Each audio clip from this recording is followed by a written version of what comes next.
can't change yours. Oops, we're live. Hey. Yes, indeed. Hey, yo, it's the Business Cousins podcast, hosted and sponsored by HLS Collective. I'm yours truly, your Better Questions coach, Bruce Hill, and one of my favorite cousins. Yes, Hey, yes. Cuzzo. Hey guys, how you doing this week? I'm fantastic. Introduce yourself for the folks that may be the first time. Yes, I'm Tasha Cooper Ware. I am the CEO and founder of HLS Collective, Healthy Lifestyle Collective. We do lifestyle management for those of you who know what to do but need to be made to do it. Mm, mm, mm. You know? I really appreciate these conversations. Let me tell you that. Yeah. We started off, I forget, we just hit record like on Google Meet or something. Yeah. And then we said, man, this really wouldn't be the worst podcast idea. Because there's always that conversation we all have. Maybe you've been drinking a little bit, you've been partaking. We should start a podcast. Yeah, we were definitely sober when we said it. Yes, for the record, sponsors. But we said, okay, well, where can we create some conversations that are meaningful, that can provide insight, that can provide some advice to folks on the journey? So shout out to Tasha. She's been coming up with all the themes and topics. I love this one. Success is loud. Discipline is quiet. Yes. That's our topic for today. What does that mean? It means success gets the spotlight. Mm-hmm. You get to see it. You're like, oh my God, they're so successful. But they don't see all the grit that goes into it to get there. You know, like on a daily basis, what you have to put in 1% of to get to that success. It's not a magic success wand that people are just, at least not in our demographic, maybe it's for others who have some head start. But in reality, if you're really going to start something from scratch, like we both did, like the idea didn't exist.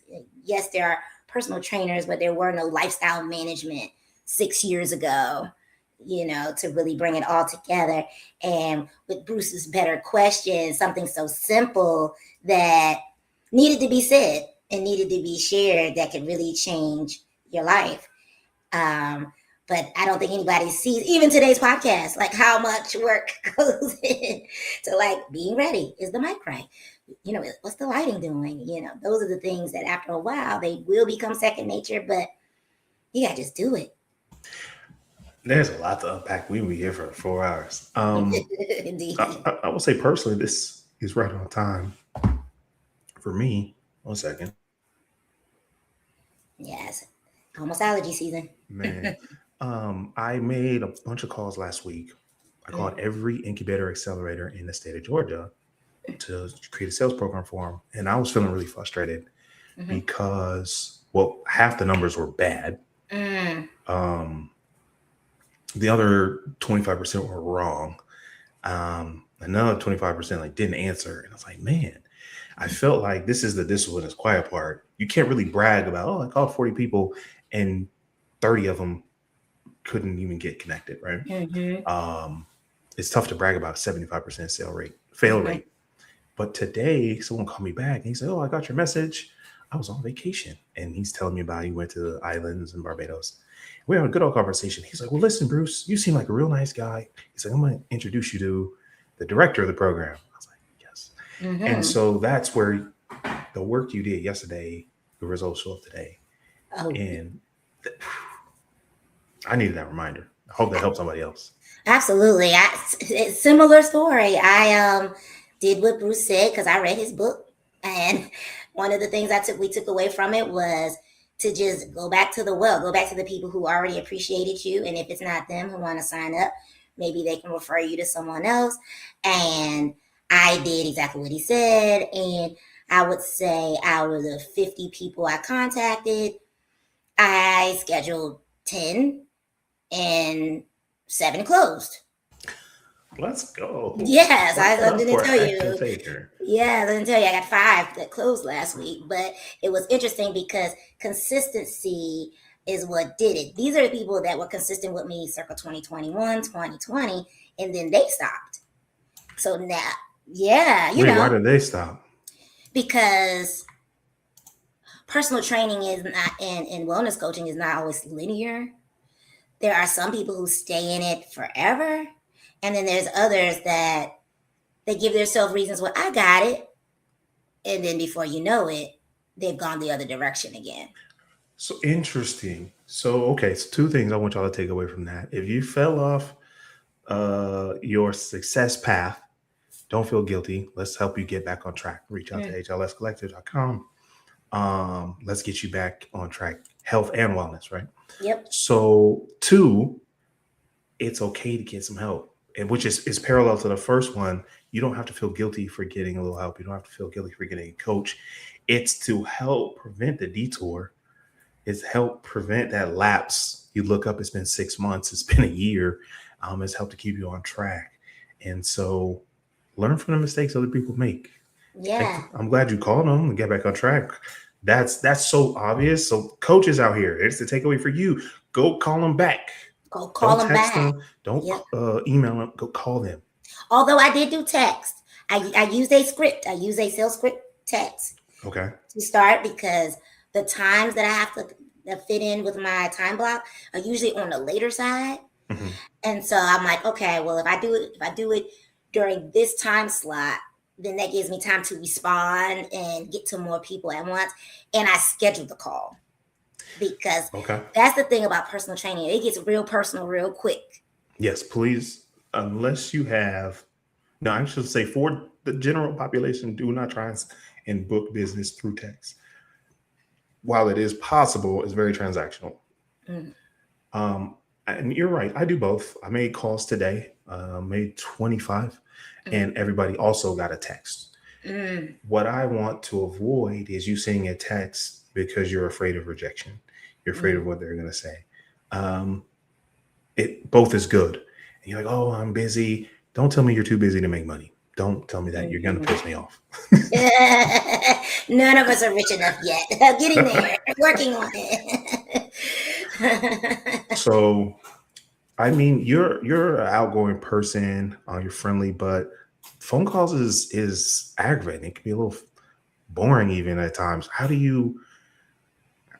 This is the quiet part, right? Oh, this is the discipline part. How do you exercise a discipline to pick up the phone when there's a million other things you could be doing in your business? So what I started doing now is I started putting it in my schedule just like it's a client. So when I look at my day, I know I'm like, okay, I got client calls because otherwise it's easy to go to do other work because I'm a CEO to get done. There's always something, payroll, there's always something. But to make it time block, well, no, this is non-negotiable. And especially now that I've seen success with it, I'm like, oh, it's extra non-negotiable because whatever else I thought I was going to do, this is what actually made the ROI was higher.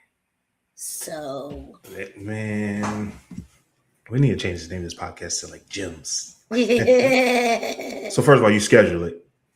And I'm glad you said that loud because I did not schedule it. And there's a lot of things that could have got done that didn't get done because I did not schedule them. Simple as that.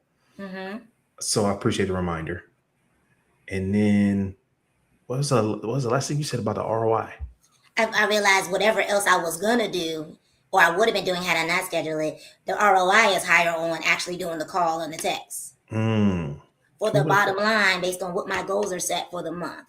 Like I set real live numbers. Yes, I'm servicing people, but they each equate to a dollar amount that I know I have a goal. So I know at minimum, they need to buy from between $99 and $2,500 when we get on the phone. And which package serves them best is what they should get.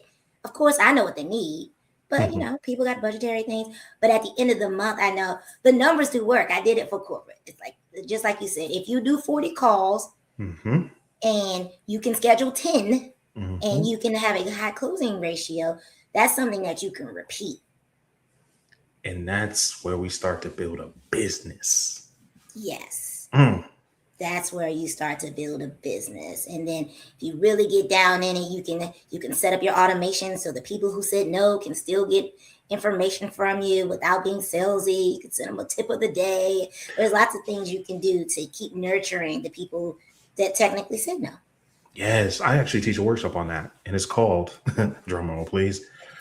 What to say when they say no, Mm-hmm. and having an SOP for that. Mm-hmm. I wish I could tell you I had a secret formula where everyone would tell you yes.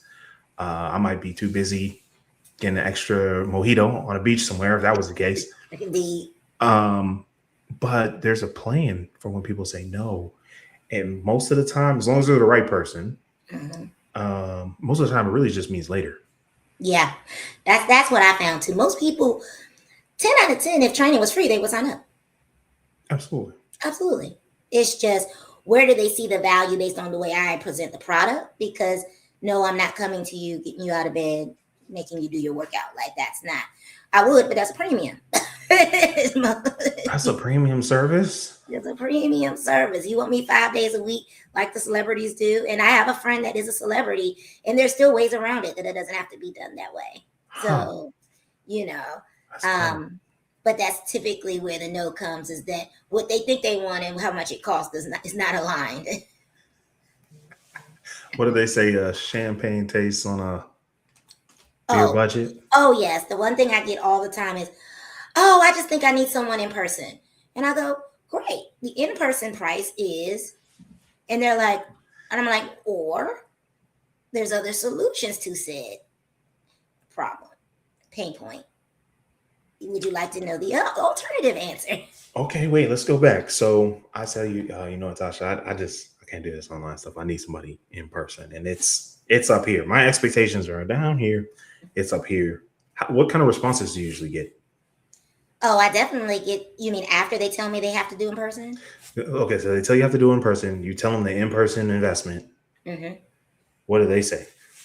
Usually they go, "Oh wow, it's okay." And I said, "Well, if you don't go with me, if you go to with a new trainer, because you figure I have 24 years experience, so the price is the price. But if you go to a new trainer, minimum it should still be this." And then I still show them the program that fits. That's probably still less and more valuable than what that one time a week in person trainer is. That's good education. I love that. Yeah, because the industry standard is what it is. But I mean, if you go to a $20 trainer, you're gonna get $20 service. So Maybe they show it, up. if they don't injure you and give you Ooh, thrombosis on the first session, because that happens, you know. So those are the things that I try to educate them with our program. We have an app, so they get their macronutrients, they get their exactly what workout they're going to do every single day. They get support on days that they're not with their trainer. So that's the part, and then the accountability is what they really need. But most people can't afford accountability 5 days a week in person. So our program mixes that up and says, but here's a solution because through COVID, we've seen it happen. so check this out. I really love how you describe that. We need to clip that right there. Okay. It's not just an exercise program because any let me be polite. Anybody can give you an exercise. The difference that you need to understand is we're helping your inside and out, right? Yeah. Yes. With the recipes, with the nutrients tracking, we're making sure you don't get injured, and we're holding you accountable. So when we talk about holistic, what does HLS stand for? Healthy Lifestyle Collective. When we talk about holistic approach, it's your lifestyle. It's not just your body. We just don't want your body to be healthy or to even look healthy because you've run into that before, right? They Mm-hmm. look good, but they don't feel good. Right. We want all of you to be well. So check this out. If you want to live a healthier lifestyle, I want you to check out hlsfit.com. Visit Yes. hlsfit.com. Get the accountability you need to actually have a transformation from the inside out. Yes. And There it is. longevity and vitality and things that will stay with you and you can teach to your family and children. I love it. I love it. That's gonna be we're gonna put in some sponsor spots in there. That's gonna be the Yeah. first one. No, Exactly. but I love that. That's something that's so important for me. Where I created my business is New Skills New You. The most requested service is Mm, sales programs. What happens most of the time is they need discipline, they need mm, clarity, they need confidence, which isn't purely the sales related training, but it impacts every area of your business and it mm. impacts every area of your life. That's why I think we vibe so well as we recognize I can't just change one part. Right. Right. So when you started your business Hmm. and the excitement faded, then what? Oh man, it got old so fast. It got old. So fast. I was like, man, the biggest challenge for me, especially when I started coaching, Mm-hmm. was when you would tell people, they would ask you, it's not even I just volunteered, they paid me for XYZ. And then I helped them with XYZ, and then they did 4, 5, 6. Mm-hmm. And I'm like, yo, it's right here. Right, I gave you the Um, answer open book test. so I actually had to start charging more. Oh, is that why you Um, went up? I had to, Mm-hmm. because people were not executing, and it was making me look bad. Because Mm-hmm. people are like, oh yeah, I work with Bruce. I ain't getting any results. Well, yeah, you didn't do what you were supposed to do. Mm-hmm. I had to charge more because it held them accountable. To say, man, I paid this money. I need it back. And I would say if I had 20 clients, 19 of them saw um, positive ROI. There was one, and still to this day, the most valuable learning lesson where we just did not talk to enough people fast enough. We just Mm. didn't. There were some life things going on that also undermined the business. So I can't take responsibility for that, but I learned a lot. So I'm pretty happy with the 95% success rate. And again, it was from people that executed. One of my favorite stories, I spent 15 minutes on the phone with a friend of mine. Shout out to Erica. Testimonials on the webpage or on the YouTube, New Skills, New You. And uh, 15 minutes on the phone with her. She called me back an hour later. She was like, he signed. And I was like, he signed what? She signed a 5-figure deal off Mhm. a 15-minute conversation. And I just taught her to ask better questions. So I love those stories. I'm like, yes, that's the best 15 minutes you ever gonna spend, right? Yeah. But it takes execution, it takes a discipline, and it takes consistency. So to answer your question, eventually, right? What kept me going when I didn't feel like it is I know that I can impact lives for the better. And I know if I follow the process that I teach everyone else, I just follow it for my business, you're going to see results, lives changed, businesses impacted, and money made. So that's what keeps me going when I don't feel like I know that it works. Yep. I feel the same way. Usually, if my success rate would be higher if execution had been had. That's Mm, one of those things. I'm giving you the answers. Um, Sometimes my clients, they want to give me what they like to do or what they've made up that fits into their life, and I'm going, yeah, but Chick-fil-A is not going to get it done. I'm just going to tell you this straight up. So sometimes it takes some time to get them to comply.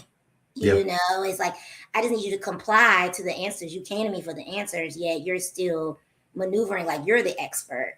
And then as far as execution, I've made it very simple where just check the boxes and just do it. But people won't just do it sometimes, and it's not incapable, it's unwilling sometimes. ooh, that's a tough one. Hmm. So how do you separate your emotions from their unwillingness? Because I'll be taking it personal. Oh yeah, no, I've been doing it so long. I learned that decades ago Okay. that look, I can't care about everybody. I'm actually not that empathetic in that way Okay. about other people's visceral fat or their sleep patterns. Once I'm finished in that moment, I'm like, I taught you how to fish. I need you to go. And then Hmm. so like for a long time I'll go out with a friend and like, don't look at my food. I don't care. There's just a level of like I have a knack of I care about you, but I don't care about what you're not doing to make yourself better once we finish that conversation. Once we finish that coaching session, once we finish that training session, um, I just have to leave it where I left it. Okay. I And got to it's work on that. I don't accept excuses. So I've gotten there, uh but I still want to see folks win because I know what these skills have done for my life, and I uh-huh. want it to change other people's lives. I mean, I've helped people get jobs and sell businesses and start businesses, and it's a beautiful thing to watch. And so I go into every conversation like, if you do this, it'll change your life, Yeah. and they don't see it, and that's the part that haunts me. I'm like, Because oh, they don't see. Well, think about it this way. We deal with some high-end executives. We deal with people who have been good at something before they got to us. And because they're so intelligent, they're good at convincing themselves what to do, even when it's wrong. It's like the lawyer that knows that this the person is smartest lame. people are the toughest to Yes, coach. Yeah. yes. So most of the clients that I have are usually the smartest in the room when they leave me. So I almost expect the pushback. I've Hmm. even signed people and I said, hey, so when you sign up with me, I don't want you to listen to they anymore because they'll always hit you with the they They said they're say on TikTok or my they TikTok. my homegirl is walking every day. They'll find all the other things. And I'm like, yeah, but you pay the expert to give you a custom program. So they should just do what you do. That's it. That's why you're like, well, there's a lot of online trainers. First of all, she's not an online trainer. And second, we're not saying this is the only way. The value add is she's going to find the best way for you. For you. That's the value add. That's the competitive advantage. That's the reason why. Mm-hmm. Exactly. Like Just- some people wake up at 5 a.m. Some people wake up at 10. That doesn't mean stop eating before 7 because you may be up until midnight. Like hmm. that's a simple one that I tell people that makes it custom. Like, what time do you really open your eyeballs? You'd be surprised how many people get up super early and don't eat anything, don't nourish their body with anything till for 4 or 5 hours later. I usually try and do fruit before 12. That's And what what works. time do you wake up? Not too early, 7. Okay. Well, that's a lot of hours of brain power that you could be fueled. Well, that's why I make sure I have a smoothie, 8, 9. Yeah. So I might eat Okay. a meal at noon, but And you know again, what? this This is custom not that might work tips and for you. advice. This is what works for Brew. Oh, you beat me to it. Right? Yep. Disclaimer. This is custom for Bruce's lifestyle. But my point is, I try not to go because if you wake up at 7 and go till noon, that's not 5 hours. That's 5 hours plus whatever you were asleep, Yes. and that's what people miss. Um, yeah, no, but tap in HL. Hold on, I'm gonna put it back on here just in case you forgot. Yes. I got the power And now. to bring it to now, I love that you have the power to push the buttons, do the things, do the blah, blah, blah, blah. Give me all of it. Yeah, oh, that's coming next. We're gonna have Because I sound am effects, not everything in this I'm bad that boy. good at multitasking in that regard. But yeah, and the reason why we kind of end up at this fitness portion of it is I do see that people who are consistent in their wellness, they are consistent in their business. They typically can make that skill set transcend into different parts of their lives that make them successful. Okay, this we'll wrap up right here. This is a perfect alley oop. Mm-hmm. In 20, I've done this over and over again. 2014, my best friend calls me up. It's December. He says, Bruce, we're going to read 12 books next year. I'm like, 12 books? That's a lot of books, right? And I said, okay. So I picked up my 12 books, and I remember I was bored. It was Christmas break. I wasn't doing nothing. I was just hanging out at my parents' house. So I started reading Think and Grow Rich. Actually, this is perfect. There we go. And it was really intriguing to me. I actually finished it. I was like, oh man, New Year's is coming up. I got to pick a 12th book since I already read a book. And then I thought about it. I said, wait a minute. If I read one book in 1 week, hypothetically, I could read 52 books in a year. I'm like, what would happen if I read 52 books in a year? Now, before you say you're too busy or, well, Bruce, I got kids, I got jobs, I got school. At average, let's just pull this one. Let's just use this one, okay? This one's got 300 pages. Perfect. There's 30 days in a month. All you have to do is read 10 pages a day. Yep. Just 10. 10 pages a day. That's one book a month. That's 12 in a year. The average American after high school reads 0.8 books a year. So that either means A, they're starting books and not finishing them, or it takes them 5 years to read 4 books. Somebody check my math. So all I'm telling you is not even about the books. What can you take 10-minute slices of each day? Is it push-ups, sit-ups, stresses? Is it meal prep? Is it reading a book? Is it learning a language? Is it practicing an instrument? And do that every single day for a year. That discipline is going to impact every area of your life. And what I found when I was disciplined about reading every single day, I made my calls every single day. I exercised 4 times a week. That discipline spilled over into every area of their lives. And that's a habit. You can tell how much I read is how successful I am in other areas of my life. When that goes down, level of success goes down, revenue goes down. So when we say discipline is quiet, it's maybe these days, I don't know, there's like a book talk. You can watch me read live. I don't know. But the success happens because of the things you do that nobody saw. Exactly. That's it. That's the message, y'all. That's the message. So thank you guys for tuning in. Success is loud, discipline is quiet, is what we discussed. And we are the business cousins for now. Right. Name update coming soon. Yes. All right. Cheers to your success, y'all. We'll catch you next week. Catch you next week.